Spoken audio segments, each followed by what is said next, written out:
posibilidad ng tagumpay o kabiguan, ng ligaya o lungkot. Kaya marapat lamang natanggapin si Jesus bilang tagapagligtas at Panginoon. At matapos yun ay panariwain ang katapatan at paglapit sa Kanya bawat araw o day by day. Ang day by day ay naglalayong umalalay sa pang-araw-araw na pamumuhay. Narito po si Kuya Ed Lapis sa mensaheng pinamagatang Marriage is a love triangle.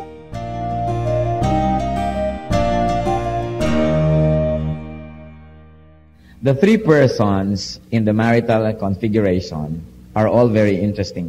Tatluhan dapat sa love affair. Parang may nakakunot na, bakit naman trilogy agad? Dapat kaming dalawa lang. Meron pong tatlong karakter dapat sa pagsasama ng mag-asawa para ito magtagal.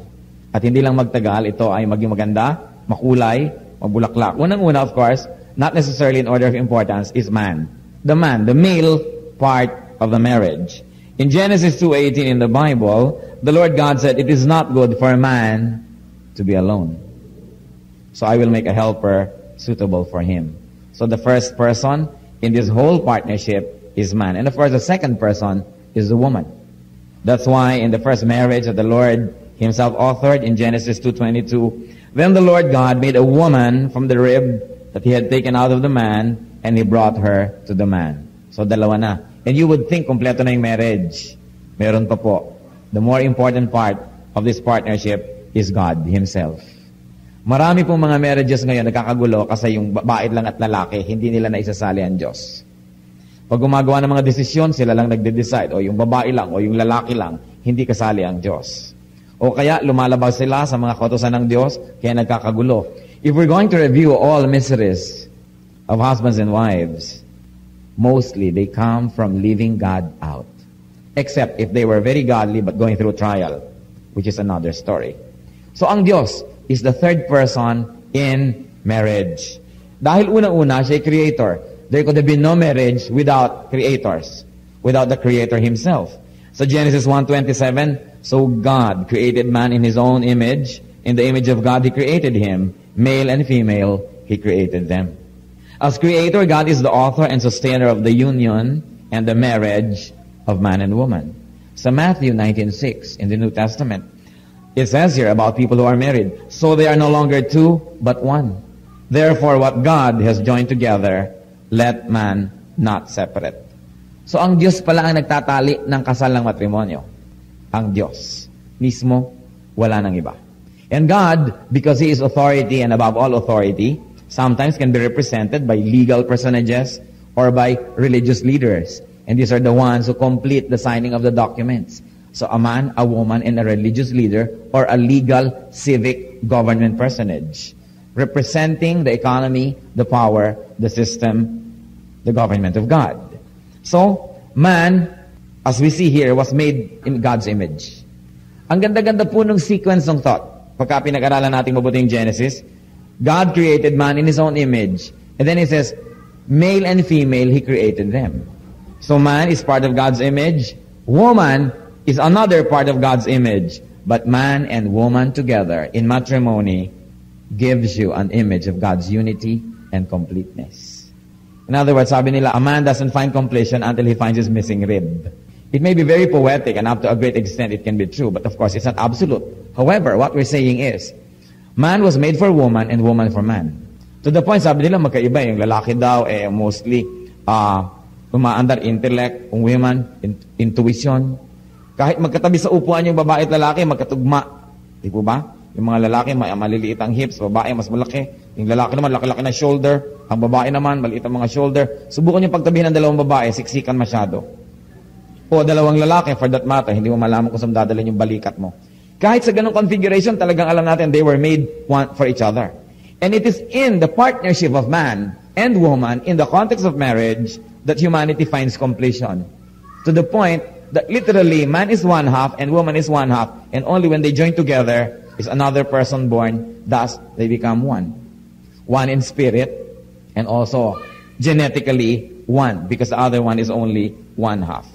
What else is a direct participation of God in marriage? The head of the household or partnership in marriage, let's look at that. The woman submits to the man. Yan ang utos ng Diyos.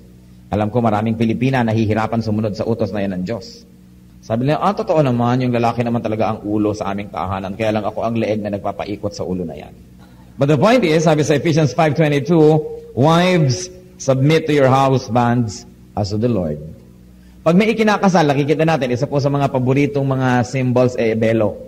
Pag binelohan na, sabi na ng mga kamag-anak ng lalaki, naku, nabalabala na ng belo ng babae ang atin, talo na tayo. But the truth is, the profound symbolism of the veil is, the woman's head is covered, and though they are united, dahil bumabalabal yung belo sa shoulder ng lalaki, isang ulo lang ang nakalabas, yung ulo ng lalaki. Because in marriage, isa lang ang leader, there's only one head, and that's the man. The woman, by covering her head, is saying, hindi ako ang ulo, hindi ako ang pangulo, hindi ako ang leader ng partnership na ito, kundi yung lalaki, kasi yung ulo niya yung nakalabas. So, the man is the head of the wife. It's very, very clear that the woman is to submit to the husband, and the husband is the head of the wife. Ephesians 5:23, for the husband is the head of the wife. And Ephesians 5:28, in the same way, husbands ought to love their wives as their own bodies. Hindi naman dapat ma-insecure ang mga babae na yung lalaki ang pinuno. Kung ang lalaki susunod din sa utos ng Diyos, sabi, mahalin mo ang iyong asawa. At ang pagmamahal mo sa iyong asawa ay tulad ng pagmamahal mo sa iyong sariling katawan. Pero hindi tumitigil doon yung economy, hindi tumitigil doon yung chain of command. If the woman is submitted to the man ought to submit himself to Christ. Because Christ is the head of every man, even as Christ is the head of the church. Because God is part of the marriage, therefore, it is permanent. It is permanent. Why is it permanent? Nakikita po natin, meron tayong tatlong signatories aside from the ninongs and ninangs. Meron tayong signatory, yung lalaki, yung babae, at saka yung pare, o yung pastor, o yung imam, whoever, o ang huwes, representing God's governance. And so it is crucial. It is very, very crucial that there will be three parties. And bakit permanent? Kung minsan, nagbago na yung isip ng lalaki, ayaw na doon sa babae. Kung minsan, nagbago na rin yung isip ng babae, ayaw na rin niya sa lalaki. Kung minsan, pareho sila nagkasundong, ayaw na nila sa isa't isa. Pero, kasali ang Diyos sa usapan. Bakit nung kasali ang Diyos sa usapan, ngayon maghihiwalay, puwera na ang Diyos. At bahala na sila sa isa't isa. Kaya ang importante dito, makita natin na ang Diyos kasali sa usapan. And you know what? God doesn't change. God is the same yesterday, today, and tomorrow. Yung desisyon niya kahapon, 5 years ago, 10 years ago, na sumali sa kasalan, desisyon pa rin niya ngayon, at desisyon niya yon hanggang matapos ang buhay ng babae at ng lalaki na yon. That's why marriage is permanent. And people that are not committed to permanence are the people who easily break apart and break up. Yung bang konting-konting dahilan nag-ihiwalay. Kasi sa simula pa lang, pinaghahandaan na yung paghihiwalay eh. Paano mo maiko-commit yung best mo, maibibigay yung best, kung sa umpisa lang, may reserva ka na. Walang masyadong submission, meron ng prenuptial arrangements. Yun naman mga kamag-anak ng mga sulsol, sabihin, pagtayo, tapakan mo. Paglabas siya sa simbahan, iyon naman yung paa mo lumabas. Para ikaw ang bida, siyang talo, para ikaw ang dominant. Yung hindi godly na mga advice.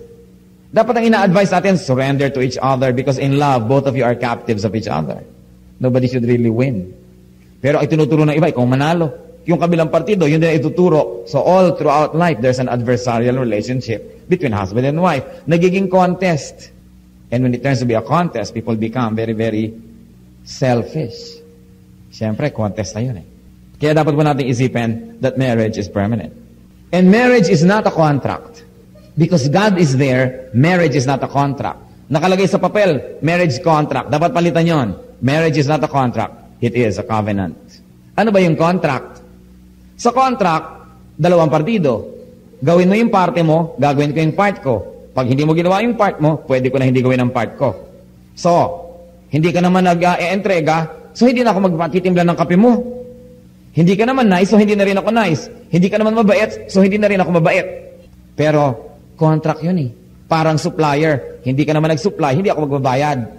Ang usapan natin ay ang idadalhin mo mga produkto, dilaw, ang dinala mo blue. Pwede na ako hindi magbayad kasi hindi mo sinunod ang kasunduan. But marriage will be cheapened if we will equate marriage with a contract. A marriage is a covenant. And what is a covenant? I am committed to you for life, whether or not you do your part. Kasi kung yung commitment ko sa'yo is only dependent on your commitment, paano na ako nagtaksil ka? Di magtataksil na rin ako. It's only a matter of sino yung nauna. Paano kung nagkulang ka? Pwede na rin ako magkulang. So, nagalit ka sa akin, pwede na rin ako magalit. Iniwan mo ako, iiwan na rin kita. Ano mangyayari? Pero yung covenant po, kasi ang relation ni Lord ka sa church, katulad ng relation niya sa atin, hindi naman contract kay covenant. Nung bang iniiwan niyo Diyos, iniiwan kayo. Pag ba hindi tayo faithful sa Diyos, hindi na siya faithful. Pag ba kinakalimutan natin ng Diyos, kinakalimutan na niya tayo? No. Because God is a covenant with us through Abraham. So kahit nagkukulang tayo, hindi siya nagkukulang. Kahit nakakalimot tayo, hindi siya nakakalimot. At yung relasyon ni Lord sa church, yun ang pattern ng relasyon ng mag-asawa sa isa't isa. Kaya sinasabi sa husband, love your wife even as Christ loved the church. Therefore, hindi tayo dapat masyadong serious about this relationship becoming a contract. Katulad sa ibang bansa na may divorce. Ay naku, humihilik pala ito ng malakas, divorce. Hindi pala ito mabango pagka ganito, divorce. May ganito pala siyang habit, divorce. Kasi ang iniisip, how I can use you as a tool to please me. Not how I can keep my commitment, which was made not only to you, but also to God, who is a part of this partnership. Dapat po nating tandaan, ang mag-asawa man, magkasundong maghiwalay, magbago man ang isip nila, magbago man ang pag-ibig nila, ang Diyos hindi nagbabago. At kasali siya sa usapan. Kaya hindi siya dapat ipuwera pag nagkakagulo. Sa katunayan, kaya siguro nagkakagulo, dahil ipinwera siya. O hindi siya masyadong isinasama. So, marriage is not a contract but a covenant. Therefore, consult with God. When we make decisions, consult with God. God is an active part of the marriage. Now, what are the sublime goals of marriage? Marami naman mga goals. Pero may malalim, may mababaw. Ang pag-usapan po natin yung malalalim na dahilan ng pag-asawa, yung goals of this partnership between man and woman. Of course, it's for happiness. It's for help. Sabi, I will make a helper fit for him. In much the same way, man is a helper of the woman. Hindi naman yung babae lang ang helper. Kung minsan, ang hirap-hirap for this marriage to work dahil hindi fair.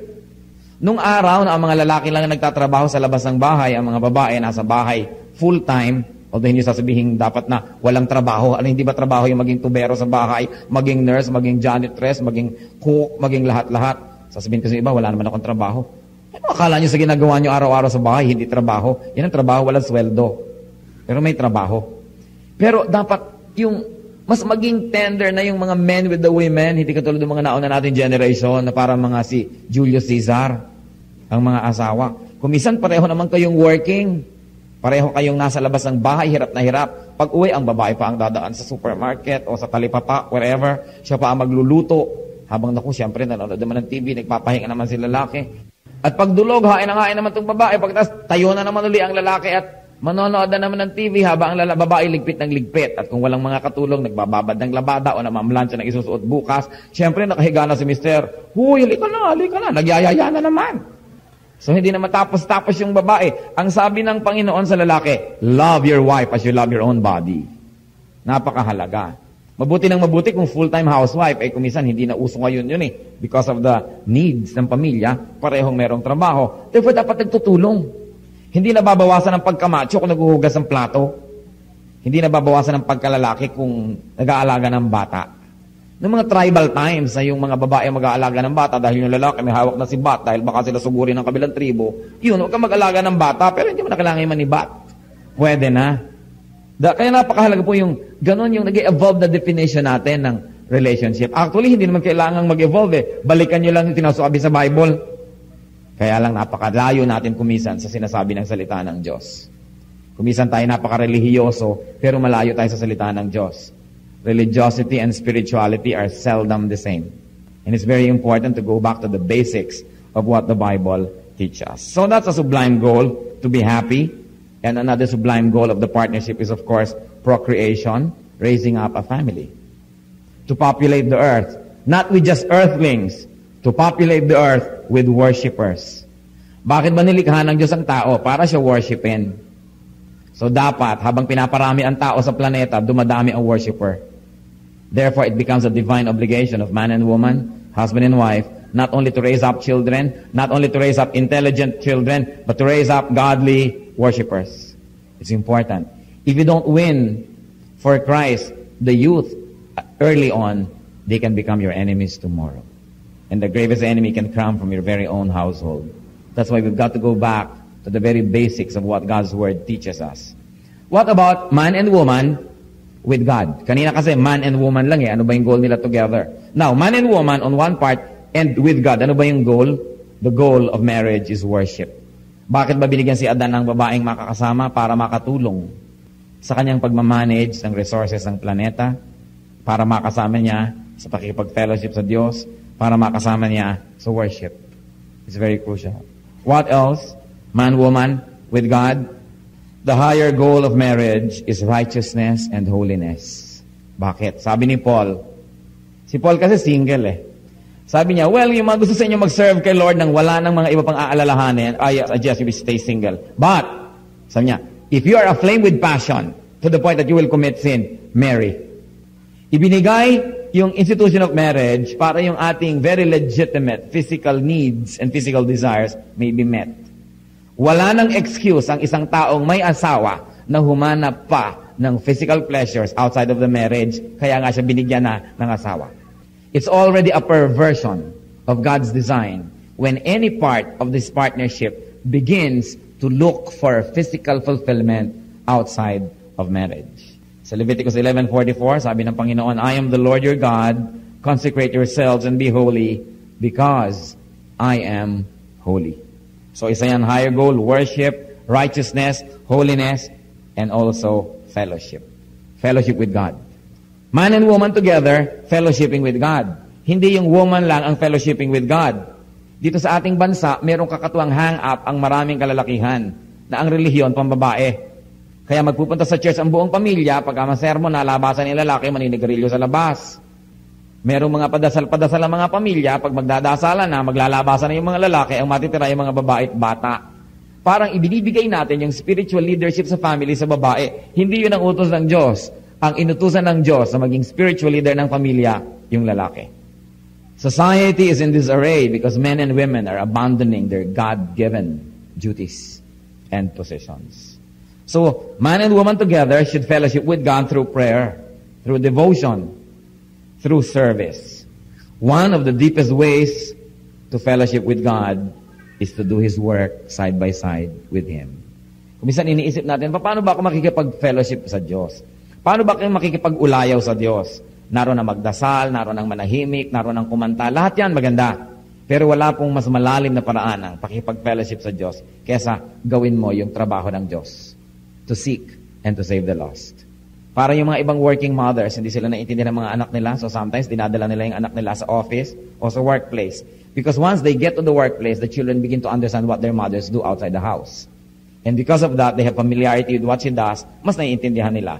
Lalo naman kung yung ginagawa ng isang tao gagawin din natin. That's why social scientists, sociologists, social workers have their what they call immersion. Nakikisama sila sa mga taga-baryo o fishermen o taga-squatters o whatever para yung lifestyle nun maintindihan nila because they work side by side with them. Gusto nating maintindihan ng Diyos, gusto natin siyang makilala ng mas malalim, sumama tayo sa kanyang trabaho. Maglingkod tayo sa kanya ng tapat. Sumama tayo sa kanyang ministrations and we will fellowship with Him in a deeper way.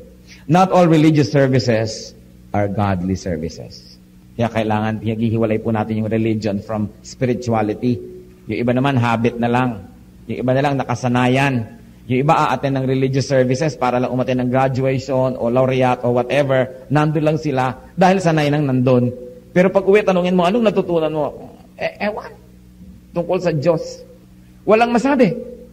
Paano lumilipad ang isip habang nasa loob? Kaya napakahalaga po that we not only become religious, but we really become spiritual.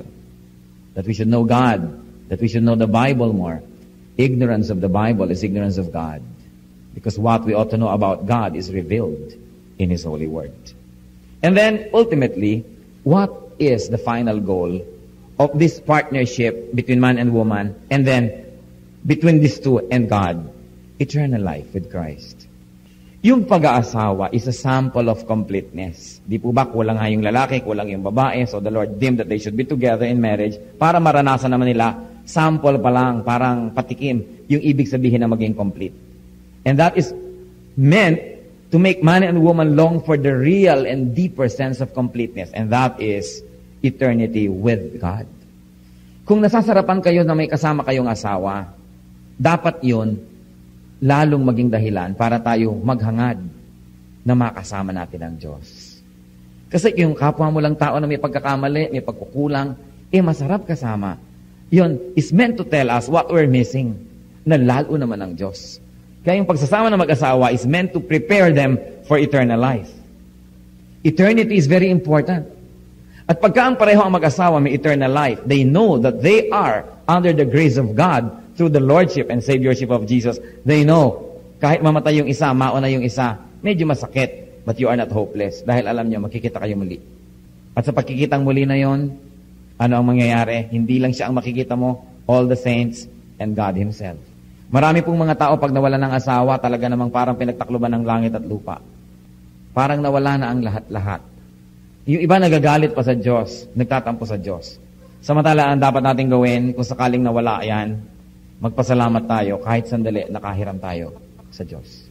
Ganon din, kahit anak, nawala ang ating anak, dapat tayo magpasalamat, salamat po nakahiram ako. Dahil hindi naman kayo ipinanganak na may kasamang asawa, hindi naman kayo ipinanganak na may kasamang anak. We brought nothing into the world, that's what the Bible says, and we will bring nothing out of the world. So whatever we enjoy is only borrowed from God. Hiram. Yung mahatagal na pinahiram, sa halip na magpasalamat nung binawi ang pinahiram, nagalit at nagtampo pa.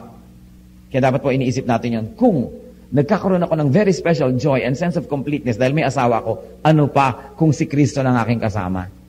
Ano pa kung si Kristo ang aking kaulayaw? Sabi sa John 3:36, whoever believes in the Son has eternal life, but whoever rejects the Son will not see life, but the wrath of God remains in him. Napakahalaga po sa marriage, hindi lang yung ang goal natin, magkabahay, magkalupa, magkaroon ng kotse, makapagpatapos ng mga anak. All those are nice goals. But remember, no matter what you do, life will end. Life on earth will end.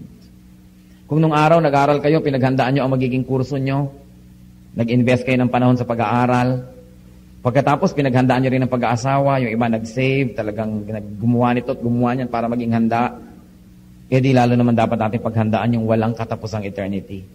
Kung saan hindi lang tao ang ating makakaulayaw, kundi ang Diyos mismo. But let us not delude ourselves. Dalawa naman ang destination, heaven and hell.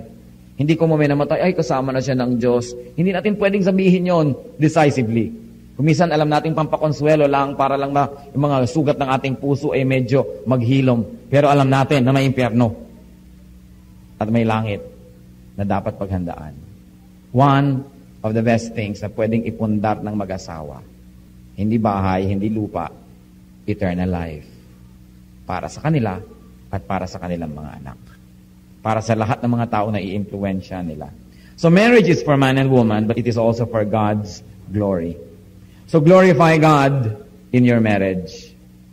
And glorify God through your marriage. Sa Bible, meron pong mga napakagandang mga model couples like Priscilla and Aquila. They were always serving God. Wherever they would go, they host workers. Kaya sila po ang laging tinitirhan ni Paul. Sila ay masisipag, nagtutulungan, magkasama sa hanap buhay, magkasama rin sa paglilingkod sa Diyos. Hindi tayo nabubuhay para maghanap buhay. Naghahanap buhay tayo para mabuhay. Kaya dapat po, meron tayong very healthy space in our hearts for godliness and for godly service. Yung mga young people, hindi makapag-serve kay Lord kasi nag-aaral. Subukan nyo naman, pagka malapit ng matapos, lalong hindi makapag-serve kasi nagtithesis. Pagka-graduate, naghahanap naman ng trabaho, hindi rin niya makapag-serve. At pagkatapos, magiging busy yan, going up the corporate ladder. Tapos mag-aasawa, lalong hindi naman ngayon makakapag-serve dahil nag-uumpisa na ng pamilya.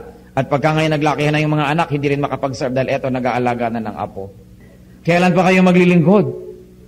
Kung wala ng panahon. Binibigyan tayo ni Lord ng lakas para i-allocate. Huwag niyong ubusin ng lakas niyo sa material pursuit lang o sa social pursuit, even family pursuits. Dapat kahati ang Diyos. Lagi naman tayong may intention. Wala pa naman ako nakitang taong walang intensyong maglingkod sa Diyos. Lagi naman may intention. But you know, one good act is better than 1,000 good intentions. Whatever good you can do it now because you may never pass this way again. Today is cold cash. Tomorrow is only a promissory note. Hindi pwedeng panghawakan, hindi pwedeng ipagmalaki. Dapat maglingkod na tayo sa Diyos ngayon. There's no one more vain or bitter than a person advanced in years, possessed by regrets. Kung kailan tayo malabo na ang mata, kung kailan tayo matanda na, kung kailan sumasakit na ang mga balakang at kung ano-ano, doon pa kaya tayo lalong makapaglingkod. Kung sa panahon na masigla pa tayo, hindi tayo nakakapaglingkod ng lubos, doon pa kaya sa hindi na tayo masigla.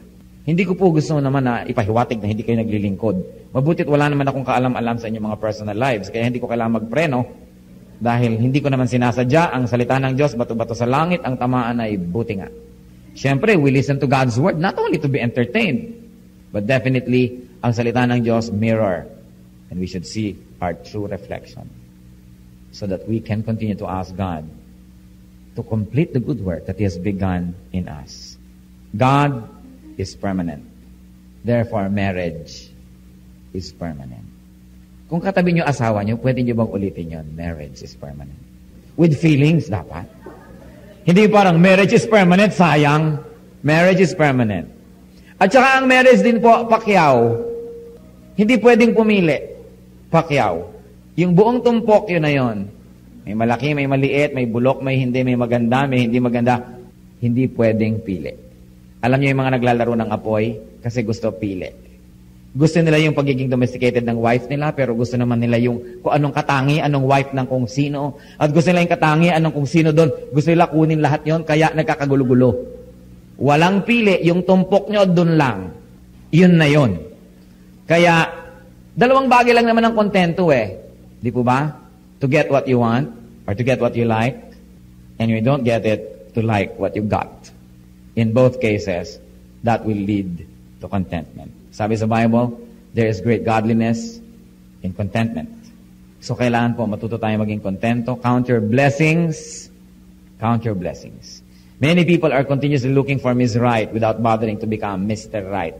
Laging parang ako ang ma-please, ako ang ma-please, ako ang ma-please. Hindi ganun yung marriage. Hindi ganun ang relasyon ng Lord sa kanyang church. At yun po yung pattern. God is permanent. Marriage is permanent. Kaya pagandahin na lang yan. Kung may mga kulang, dagdagan. At kung talagang hindi na madagdagan, tanggapin yun na yun. Kailangan, hindi na hinahanap pa sa iba. Enjoy. Do not endure marriage. And very important po sa marriage, acceptance. Mapapansin nyo siguro, hindi kayo siguro magdi-disagree, sa pagtagal ng panahon, yung akala nyo pinakasalan nyo, iba pala. Meron din pala kayong mga illusions about the person. Hindi pala siya yung totoo. So, nadidiscover nyo yung totoo. At yung totoo na yon, patuloy na nagbabago. Yung totoo 5 years ago, hindi na rin totoo ngayon. Halimbawa, 5 years ago, meron pa siyang kilay. Ngayon, drawing na lang. Ganun talaga ang buhay. Nagbabago. Nung pinakasalan nyo siguro, close-up smile. Ngayon, nakababad na sa baso ang ngipin. Kasali yan sa pagbabago ng mundo. Napaka-unfair eh. Napaka-unfair ng ating concept of beauty. Para sa atin, ang maganda yung nagtatagumpay labanan ng force of gravity. But you know that as we all grow older, we give in to the forces of nature. One of them, the force of gravity.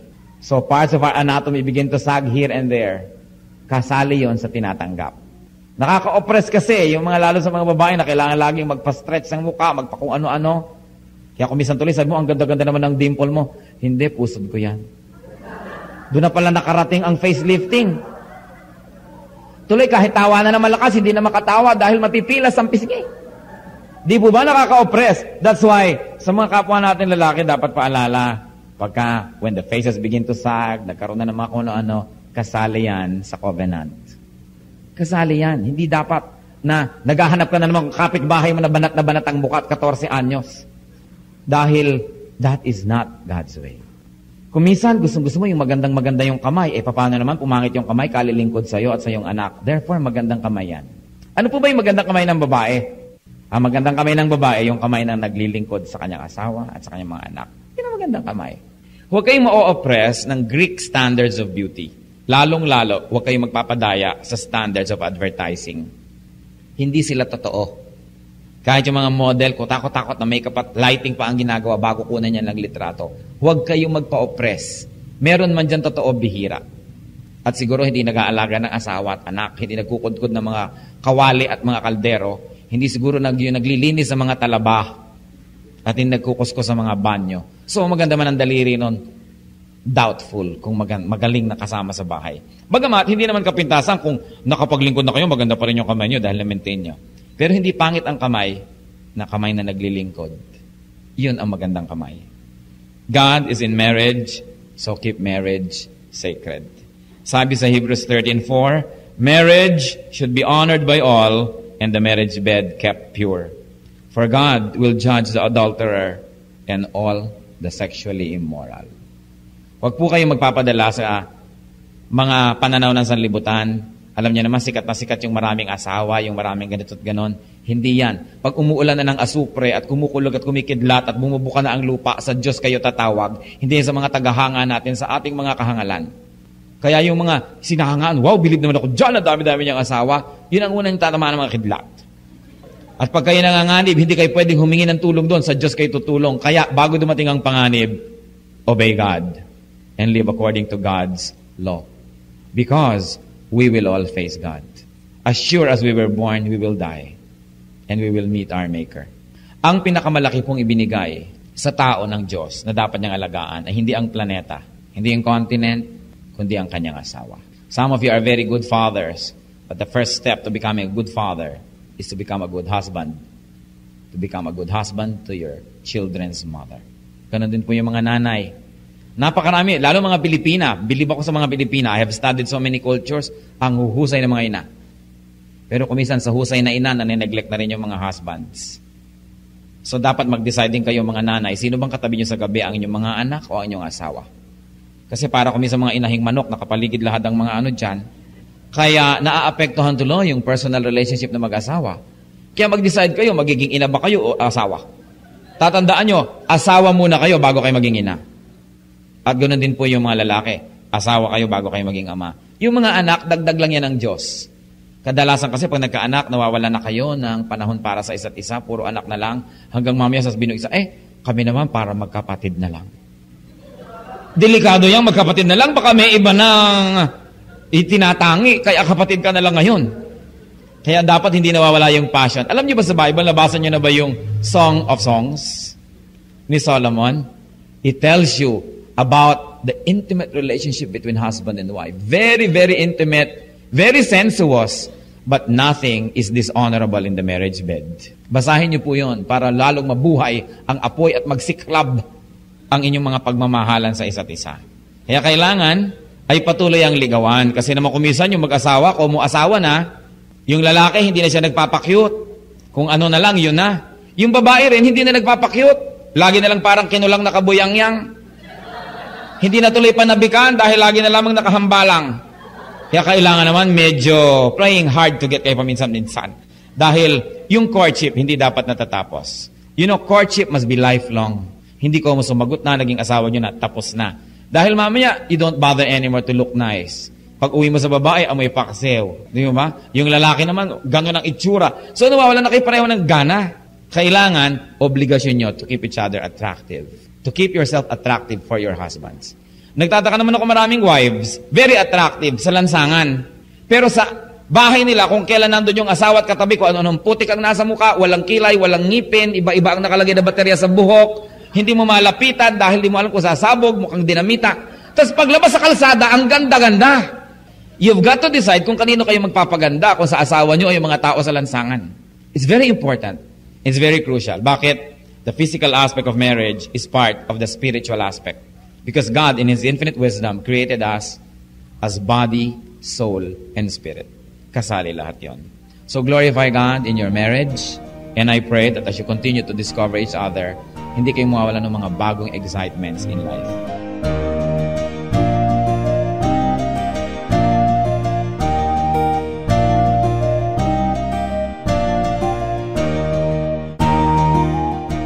Ang katatapos pong mensahe ni Kuya Ed Lapis ay pinamagatang Marriage is a love triangle.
Diyos, kayo'y aming pupurihin.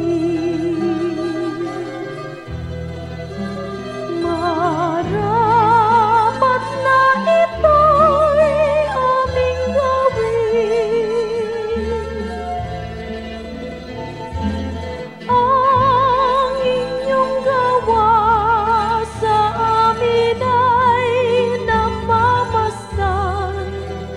Tunay na dapat kang papurihan.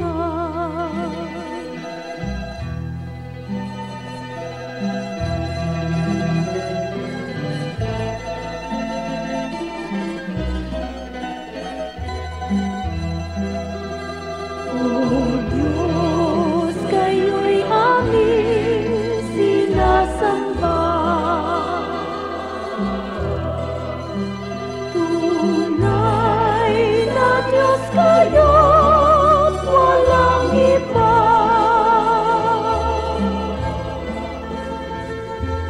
Ang inyong likha ngayon'y nangangayo pa pa. Ay buhay niyo, O Diyos,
kapayapaan sa gitna man ng kapighatian, pagkat siya ang kasama, ako'y di mangangamba.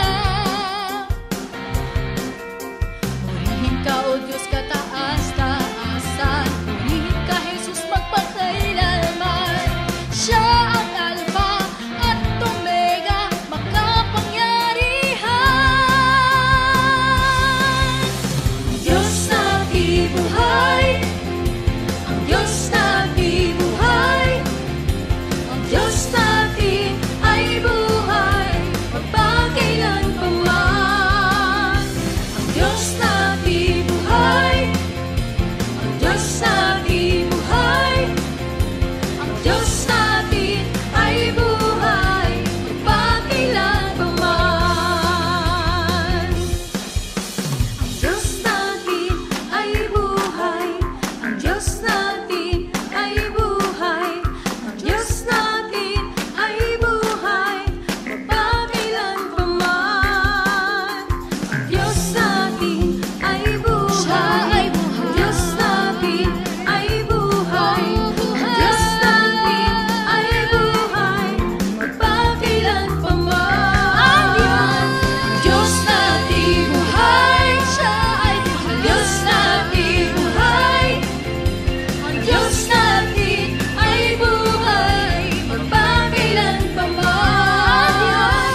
Ang Diyos natin buhay, ang Diyos natin buhay, ang Diyos natin ay buhay, magpakailanpaman. Ang Diyos natin ay buhay, magpakailanpaman. Ang Diyos natin ay buhay, magpakailanpaman.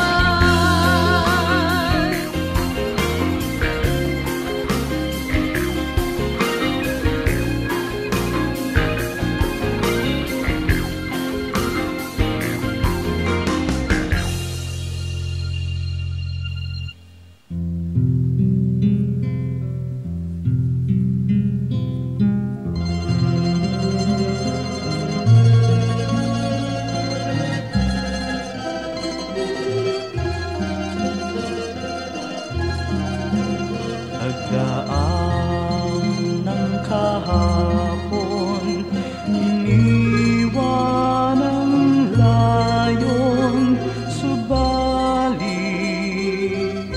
kayo'y nanatili.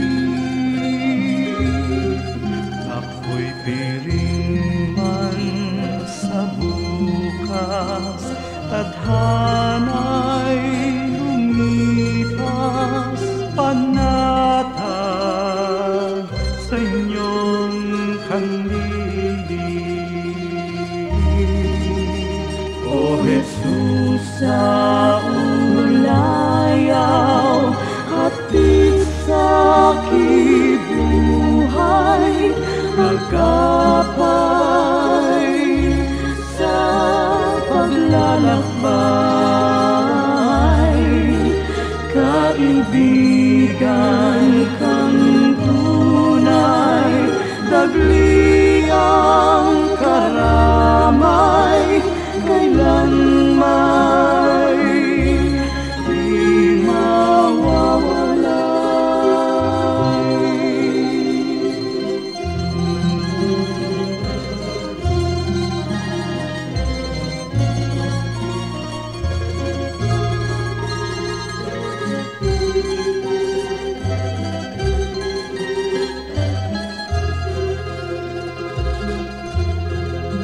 sa tamis ng iyong hiya, masakit at hirap, sadyang hindi mananaig. O Jesus, kaulayaw, gawin pang malinaw sa akin ang iyong pag-ibig. O Jesus, sa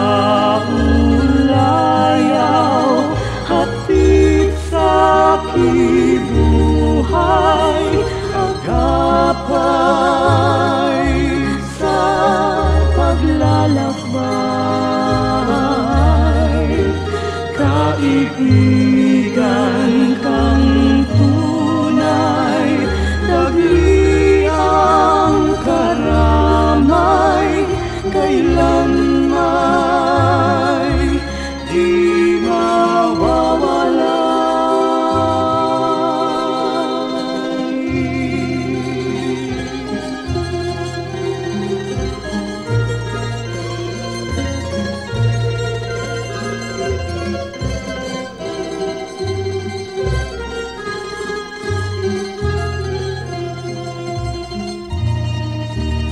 O Jesus, sa ulayaw, hapit sa kibuhay, sa tuwina'y lunas ka sa aking lumbay, sa pag-ibig niyong alay, nasa daldalisay ang puso ko'y humihimlay. O Jesus, sa ulayaw, hatid sa kibuhay, agapay sa paglalakbay. Kaibigan kang tunay, dagli ang karamay, kailanman di mawawala.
Ang siyang tinawag ng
Oras na po para pansamantalang magpaalam ang programang Day by Day. Tayo po'y magsama-sama tuwing ika-6 hanggang ika-7 ng umaga, araw-araw. Magandang umaga po at mabuhay ang Panginoong Hesus!